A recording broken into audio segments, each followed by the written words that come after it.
So a few weeks ago, something pretty exciting happened. I was laying in bed and all of a sudden I got an email. Yeah, I know, it's super exciting. So the email is from the folks over at Dehancer, and it was basically them telling me that they enjoyed my YouTube channel and that they would love for me to review their film emulation plugin that is also called Dehancer. So obviously I was like, hell yeah, and subsequently spent the next few weeks learning as much as I could about Dehancer. Now, disclaimer, they told me to give my honest opinion. They said that they were specifically not looking for yes men, so that's what you're gonna get because I do have some opinions, admittedly. So without further ado, let's get into a cinematographer's review of Dehancer film emulation. So admittedly, a lot of Dehancer samples and footage using Dehancer online is very B-roll oriented, and I didn't want to do that. I really wanted to put it through its paces on some footage that has been lit, something that was shot on a set, and kind of more of a planned shoot rather than golden hour B-roll slow-mo shots. Not that there's anything wrong with that.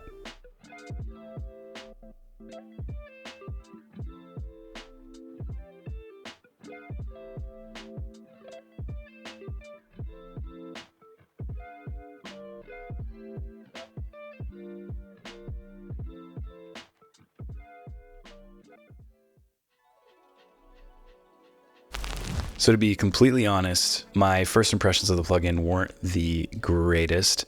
Whenever you boot up the plugin, you're greeted with this absolutely f***ing terrifying green color cast, and grain with strength turned up to fucking 12.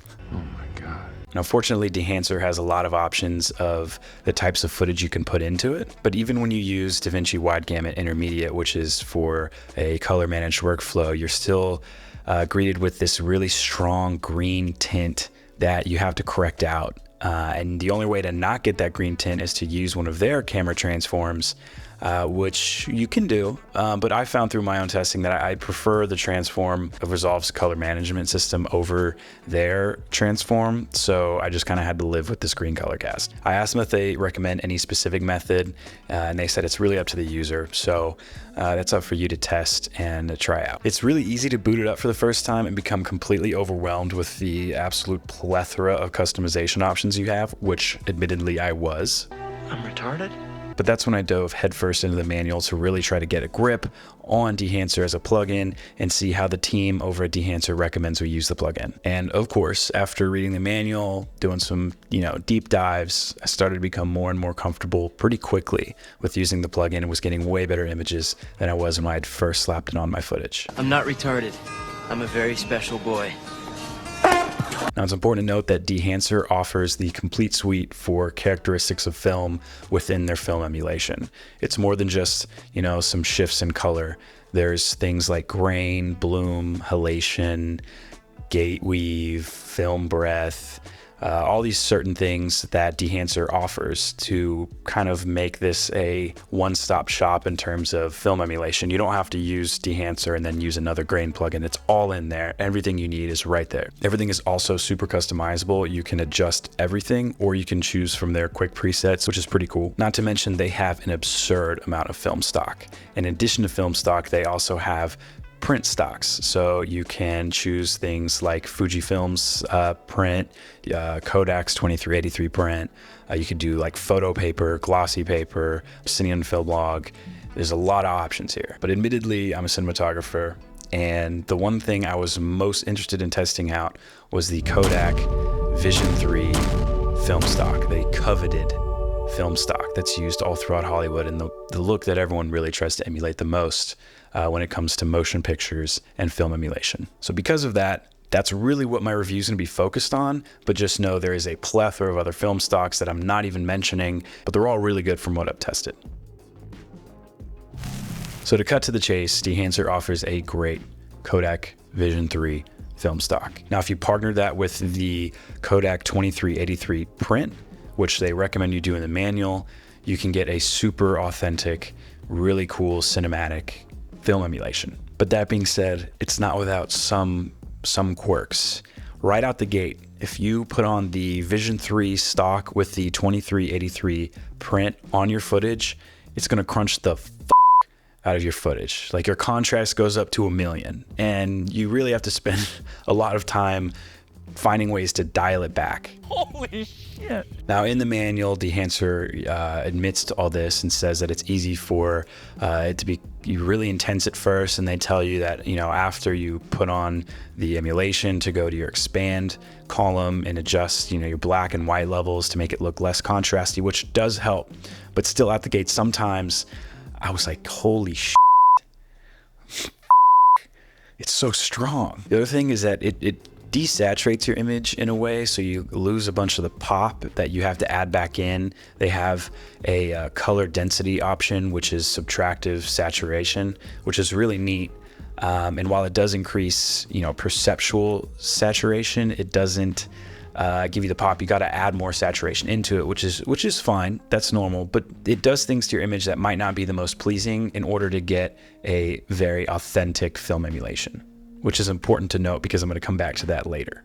Another quirk I noticed is that while there are different flavors of the Vision 3 stock, the 250D looks great. It looks as you would expect it to, but when you swap to like 200 or 500 or 50, you get a wildly different image, which to me, it just doesn't feel right. The image gets really flat, and it gets really magenta.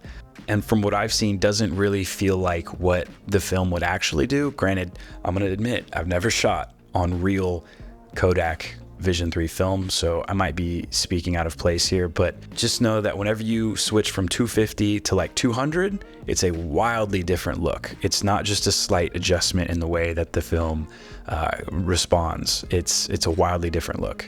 That's enough of the quirks. The good things, the push and pull feature is great. You can really dial in the look. It's great to see that that is an option. And in addition to all this, you aren't required to use the film stock in the first place.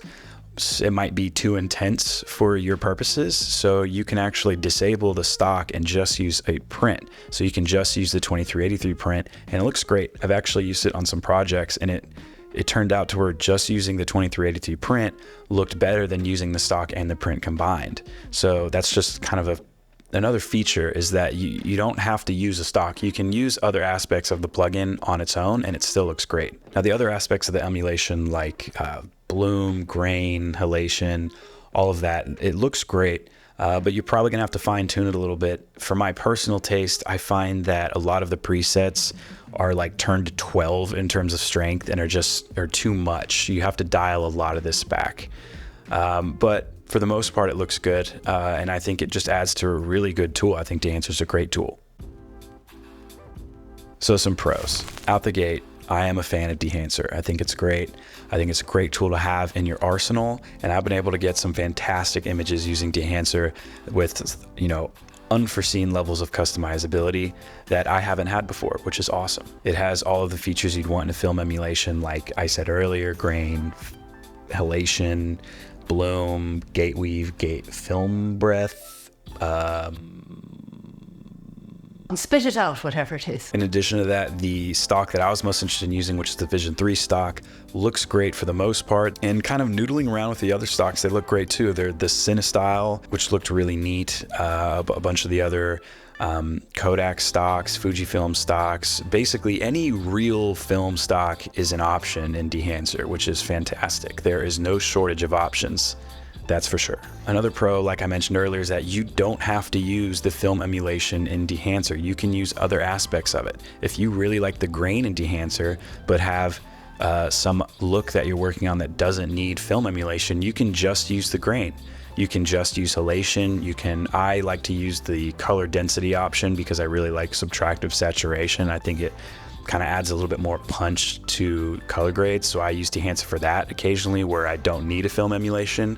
So being able to turn on and off certain aspects of the film emulation versus just having one emulation and you get all of it, or if you don't want it, you don't have any of it.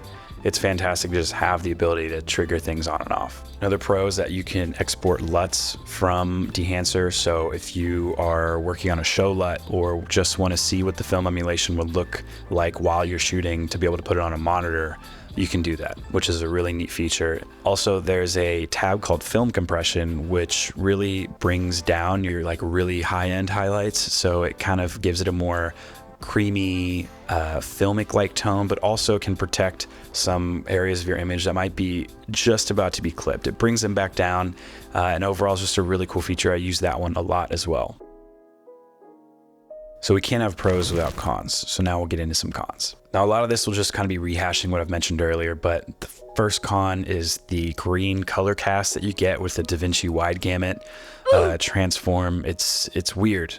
Maybe it's like the film look, but I would never use it. I don't see a world in which anyone would ever leave that color cast in there. You're always gonna have to correct it out, which is a bit annoying. And this brings me to my biggest gripe about Dehancer, which is me definitely being nitpicky.